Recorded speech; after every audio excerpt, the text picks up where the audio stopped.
आज आपण बनवणार आहोत इन्स्टंट ढोकळा, फक्त बेसन पिठाचा, तोही अगदी जाळीदार आणि खायलाही चविष्ट.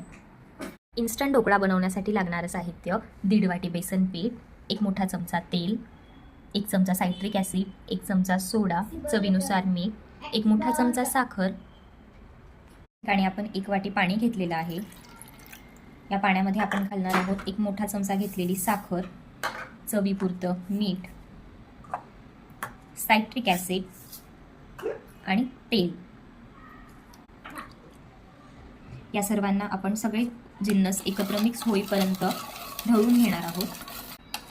2-3 मिनटं एकाच डायरेक्शनमध्ये ढवळल्यानंतर हे जिन्नस एकत्र झाले आहेत. आता यात आपण ॲड करणार आहोत बेसन पीठ. बेसन पीठ हे नेहमीच चाळून घ्यायचं, त्यामुळे गुठळ्या होत नाही. आणि ज्या वाटीच्या मापाने आपण पाणी घेतलं तीच वाटी 1.5 वाटी आपल्याला बेसन पीठ घ्यायचं आहे. 1 आणि हे अर्ध. तर इथे 1.5 वाटी बेसन पीठ घेतलं आहे आपण. ते असं नीट चाळून घ्यायचं, ज्याने गुठळ्या होत नाही.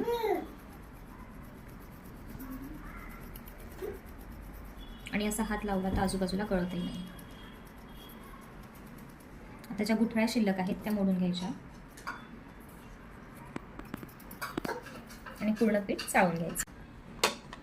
आता जे बेसन पीठ आपण चाळून घेतलेलं आहे ते आपल्याला एकाच डायरेक्शनमध्ये 8 ते 10 मिनिटं फेटून घ्यायचे. एकाच डायरेक्शनमध्ये फेटायचे जोवर ते सगळं मिक्स होत नाही. फेटत असताना यात असलेल्या गुठळ्या मोडून घ्यायच्या.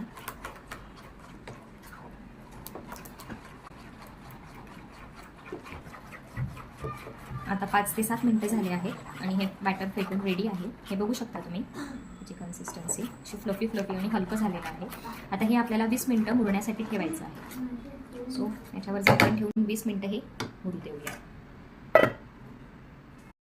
आता ढोकळा रेस्ट करतोय तोवर आपण शुगर सिरप बनवून घेऊया, ज्याने ढोकळा कोरडा होत नाही आणि तो लुसलुशीत असतो. सो 2 चमचे साखर आणि थोडंसं पाणी घेतलंय वाटीमध्ये. साखर आपल्याला यात ढवळून मिक्स करून घ्यायची आहे. ही पूर्ण विरघळून घ्यायची या पाण्यात. या ठिकाणी आपलं शुगर सिरप बनवून रेडी आहे. ढोकळ्यांचं बॅटर रेस्ट करतोय तोवर इथे एका कढईमध्ये पाणी ठेवून द्यायचंय. त्याच्यासाठी मी अप्पे पात्र घेतलंय. तुम्ही कढई किंवा कुठलंही मोठं बाउल घेऊ शकता, ज्यात आपण ढोकळ्यांचं ताट ठेवणार आहोत. ते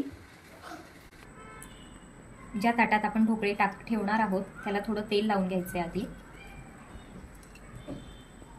आता या ठिकाणी 15 मिनिटं झाले आपण बॅटर रेस्ट करायला ठेवलं होतं. तुम्ही बघू शकता बारीक बारीक बुडबुडे आलेत त्याला.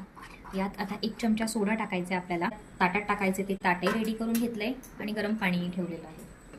कारण सोडा टाकल्यानंतर गरम याच्यात ठेवलं तरच सोडा रिॲक्ट होतो, नाहीतर ढोकळे फुलत नाही. म्हणून आधी गरम पाणी करून घ्यायचं, ज्या भांड्यात आपल्याला ढोकळे बनवायला ठेवायचे. सोडा टाकल्यानंतर ते बॅटर दुप्पट होतं. ते चांगलं मिक्स करून घ्यायचं. ही स्टेप आपल्याला अत्यंत फास्ट करायची असते. आणि ते ज्या ताटात ठेवायचे ते ताट ठेवायचं. त्या ताटात काढून घ्यायचं पूर्ण बॅटर.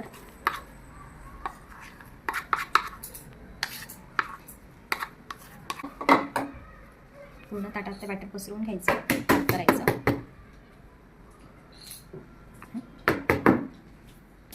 या ठिकाणी आपल्या पाण्याला उकळी आलेली आहे आणि तिथे आपण आपलं ढोकळ्याचं ताट ज्यात आपण गरम काढलं ते ठेवत आहोत आणि यावर झाकण ठेवून द्यायचं. 10 मिनिटानंतर चेक करूया. ढोकळे होत आहे तोवर आपण फोडणीची तयारी करून घेऊ. त्यासाठी लागणारे आपल्याला मोहरी, तीळ ऑप्शनल आहे, तुम्हाला हवं तर घाला. कढीपत्ता, बारीक मिरच्या घेतल्या, त्यांचे पोटं फोडून घेतलेले आणि वरतून गार्निशिंगसाठी कोथिंबीर. या ठिकाणी 5 ते 7 मिनिटं झालेली आहेत. या ठिकाणी बघू शकतो आपला ढोकळा हा झालेला आहे. आता हा ढोकळा आपण 5-10 मिनिटं असाच राहू देऊया आणि त्याला थंड करून घेऊया. आता हा पूर्णपणे थंड झाला आहे 10 मिनिटानंतर. आता आपण याचे स्लाइस करून घेऊया. आता आपण इथे याला कट करून घेतलंय आणि जे शुगर सिरप आपण बनवलेलं होतं थोड्या वेळापूर्वी, ते शुगर सिरप या ढोकळ्यावर घालणार आहोत.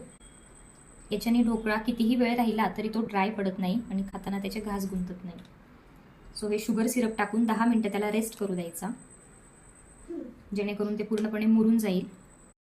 शुगर सिरप घालून 10 मिनिटं झालेली आहेत आणि ते पूर्णपणे ॲब्झॉर्ब झालंय यात. आता आपण फोडणीची तयारी करूया. फोडणीसाठी आपण कढईत तेल घेतलं आहे 1 मोठा चमचा. त्यात मोहरी घालते. मोहरी तडतडली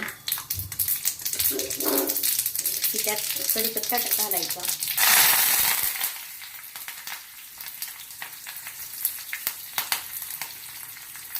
मिरची घालायची.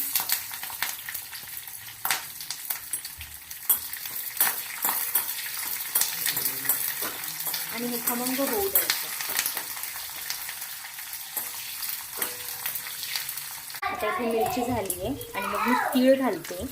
तीळ सगळ्यात शेवटी यासाठी घातली की तीळ जास्त होऊन जाईल म्हणून. थोड्या गरमीमध्ये सुद्धा तीळ तळून निघते.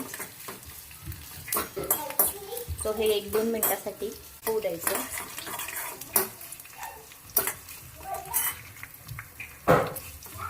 आणि ही गरम गरम फोडणी आपल्याला ढोकळ्यांवर घालायची आहे.